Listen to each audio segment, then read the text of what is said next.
Dear students, today we will study the next family coming under the subclass Gamopetalae, that is Asteraceae. It is formerly it is also called as Compositae. Now it is as Asteraceae. So coming to our class, that is first we will discuss about its systematic position, that is subclass Gamopetalae, series Inferae, order Asteraceae and family Asteraceae or Compositae. So this is the one of the largest family. We can consider it as the largest family of the flowering plants, nearly containing about 950 genera and 20,000 species. Okay, coming to the study about the Asteraceae family, first like that of any previously studied families, first we will discuss about its vegetative characters and coming to its habit. That is, here we can see a large number of cultivated garden plants. Okay, and naturally occurring also, we can see many herbs are there, shrubs, trees. Trees are rare condition, and xerophytes are there, hydrophytes are there, and semi-aquatic plants are there. Coming to the herbs, the common, very common plant is Ageratum and Dahlia, Sonchus. Okay, and here we can see the Ageratum and Dahlia is here, and Vernonia arborea, and it is and Leucomeris. These both are trees. It's very rare condition, and xerophytes are there, hydrophytes are there. See the photographs. Okay, and this is the two tree species, that is Vernonia arborea. Here we can see this flower is like that of any Asteraceae member. This is Leucomeris species, and here also we can see the flowers are exactly like that of the Ageratum, but it is a tree. And next we will study about the root. This is a dicot family, so taproot system. Here one modification is there, that is in some species, for example in Dahlia, the root is modified into tubers. Okay, and this tuber can be used for the planting material also. In case of the Dahlia, we can get new seedlings from the tubers, but it is not edible. Okay, then coming to the stem character, that is it is erect, prostrate, herbaceous or woody. That is herbaceous stem we can see in Artemisia. Here the Artemisia is there. Then sometimes hairy, and one interesting factor is there, we can get stem tubers. Okay, this is a species that is Helianthus tuberosus, and it is edible. Here we can see that Helianthus flowers. Okay, and it is one of the speciality. Then the stem is cylindrical, glabrous, solid or fistular. Okay, remember the meaning of fistular. And in Beccari species, the stem is flattened like a leaf.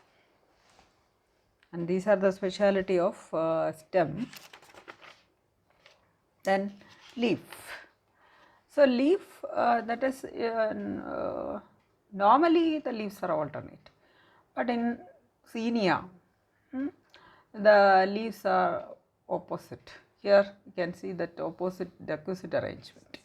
Okay, and then or sometimes whorled, and radical leaves are there, petiolate or sessile, both cases are there. That is, the leaves are most probably it is with here the Xenia, we can see that is sessile, and exstipulate, there is no stipules, and mostly simple, sometimes scale leaves. Scale means there is no this rounded scale like structures. Here see this is the Senecio species, and there the leaves are scale like, and unicostate or multicostate, then reticulate venation.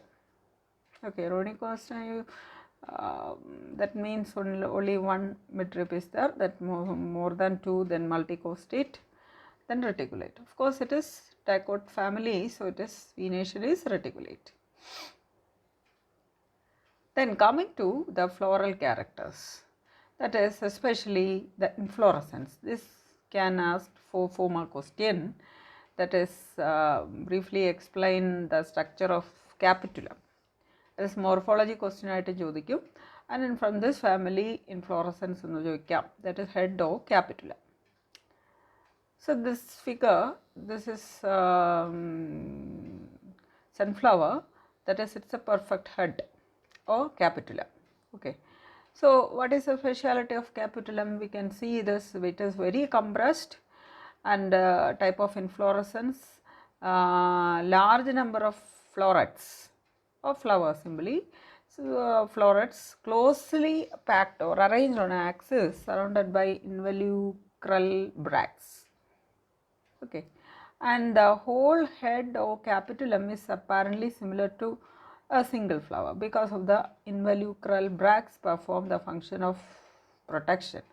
So suppose normal people, they think that it is a single flower because due to the involucral bracts it appear like calyx.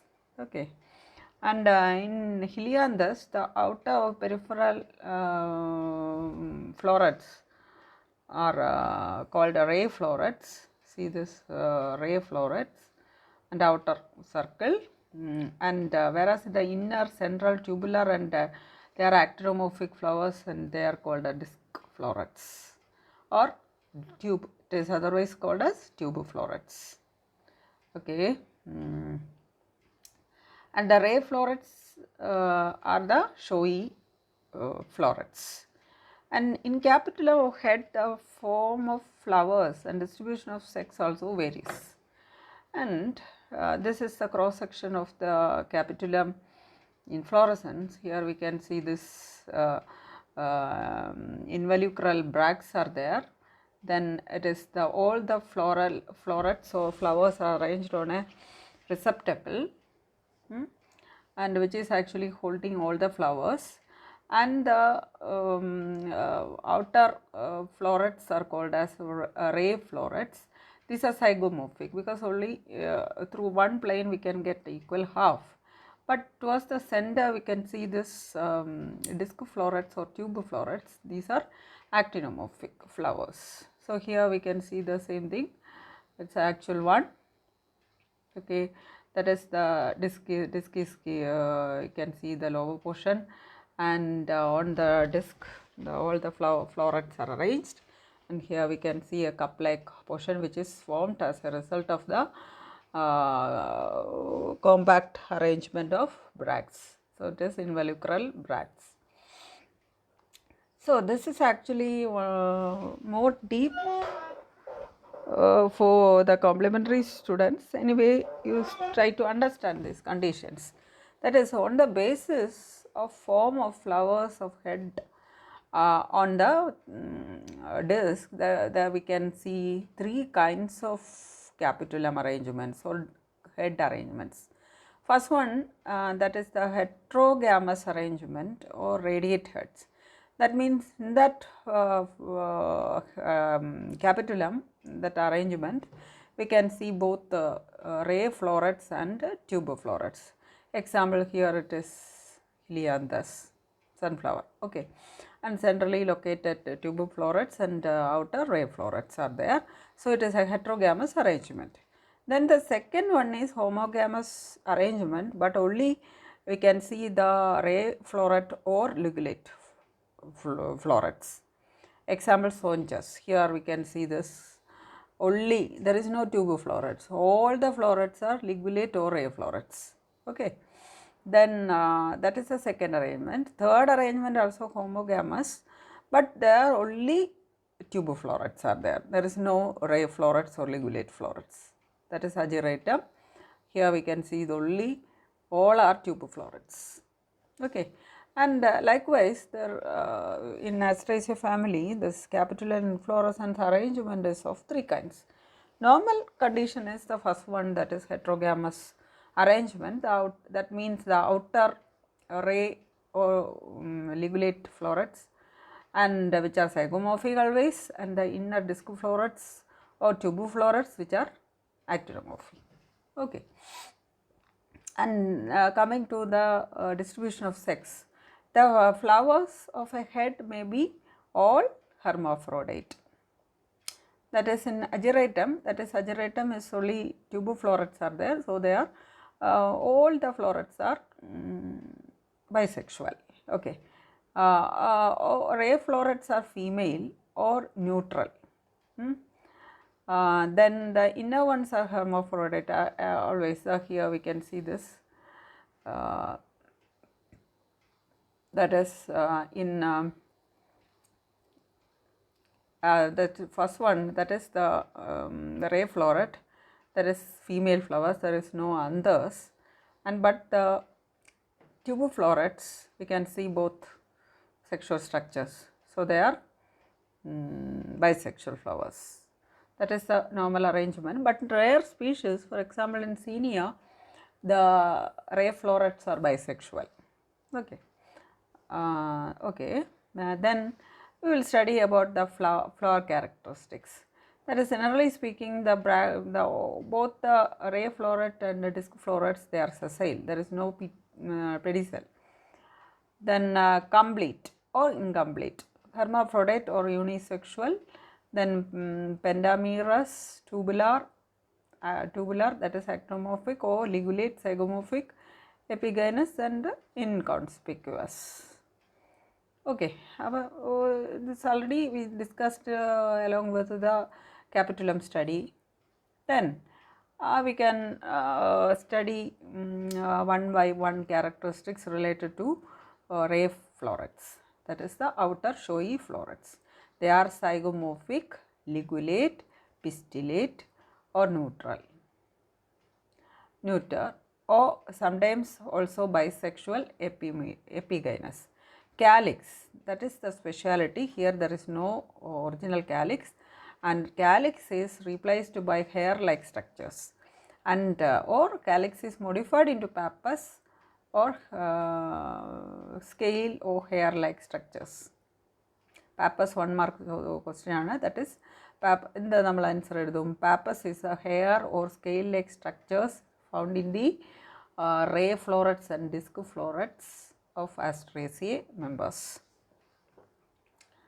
Then corolla, petals 5, because it is gamopetalis. Here we can see 5 petals are unite together to form a single structure. Then gamopetalis, highly colored, ligulate. Ligulate means that is spoon shaped and or strap shaped. Valvate estivation, andrecium, absent or present. Here two conditions are there. First one, that is the normal sunflower, it is the andrecium is absent, but here in Xenia, this is Xenia, we can see the anthers are there, andrecium is present. So it is present or absent. Gynoecium, either absent or if present, then bicarpellaries in carpus inferior, unilocular with basal placentation, 1 anatropous ovule, style 1, stigma bifid. Always stigma is bifid, that is dissected to 2, divided into 2. Fruit absent normally, if present, that is absent means in case of ray florets. If present, it is a cypsela. Seed non-endospermic. And this is a floral formula, and we will discuss about this floral formula while we are doing practicals. Okay. Then disc florets, that is flower bracteate, sessile, complete, hermaphrodite, actinomorphic, pentamerous, epigynous and tubular. Calyx like that of the disc ray floret. Here also we can see the pappus. Corolla, petals 5, gamopetalis, tubular, colored, slightly colored. Then andrecium, both sexes are there. Andrecium, stamens 5, epipetalis, that is a character of gamopetalae. Then syngenetious type ആണ്, syngenetious stamens, dithecous, that is two chambered, in rows, dehiscing longitudinally. Gynoecium bicarpellary, syncarpous, inferior, unilocular with a single anatropous ovule, basal placentation, style simple, and long stigma bifid. Here we can see that bifid nature, that is divided into two. Okay, fruit is cypsela. Always we can get fruits because both the sexes are there. Then seed non-endospermic, pollination is endophilous. Then it is floral formula for tubiflorets. Then this is the fruit cypsela. It is actually this sunflower seeds. Then before studying about the economic importance, try to remember all the characteristics or the all the diagnostic characters we already discussed, starting from the inflorescence. Inflorescence is much more important because capitulum is there. Capitulum, among the capitulum there are three kinds of capitulum: heterogamous condition, homogamous, that is homogamous ray florets only, homogamous disc florets only. Then try to study characteristics of tubifloret, disc floret. Tubifloret and ray florets. So coming to the economic importance of Asteraceae, that is we can use some of the members as food, that is leaves of Lactica sativa, that is nothing but it is lettuce leaves, and used as salad. The roots of Helianthus tuberosus, already we discussed it in previous slide. Photograph is there, that is edible. Oil, of course the Helianthus and Artemisia give oil. Helianthus annuus, that is the normal sunflower oil, it is the costliest cholesterol free oil. Then medicinal properties there, Solidago, Artemisia, then Taraxacum, that is Emilia songifolia, that is one of the plants which are using in Ayurvedic medicines, and Dashapushpa, that is Muyelchevian, Emilia songifolia.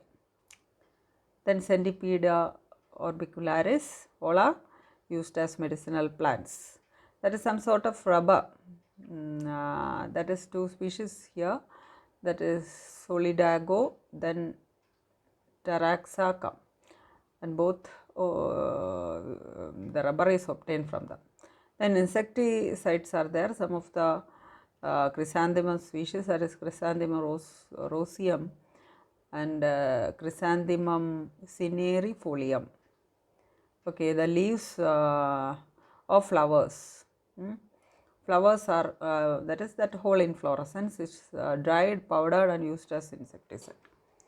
Then many ornamental plants are there because it is the largest family, and some of them are written here, and they are growing as garden plants here. That is this is the Muyelchevian, that is Emilia songifolia, Lactica sativa, that is lettuce, then Artemisia, then Centipeda, all are here, and Calendula, then Helianthus, Aster is here, then Chrysanthemum, Xenia, likewise. Okay, and from this try to study the family characteristics, and from all these characters, how we can identify any plant from this family. That is, what are the diagnostic characters? That most plants show herbaceous habit, most of them are, but some trees are there, but most of them are herbaceous. Then flowers are aggregated together in dense heads surrounded by involucral bracts, which make them very conspicuous and attractive and colorful. Then floral parts are completely ovate and typically pentamerous. sepals get reduced to pappus. Then carpel is inferior. Flower buds are well protected by involucral bracts.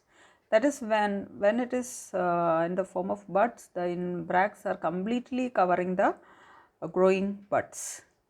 Then corolla tube is short enough to enable the nectar to be reached by insects. So it the insects can suck the nectar very easily. Then fruits are very light due to the presence of hairy pappus. Okay, so these are the some identifying characters are there. Then many of the plants, that is Tridax procumbens, some of the common plants are there. I will explain the common plants with the photographs in the next class, okay, and try to study and ask doubts. Thank you.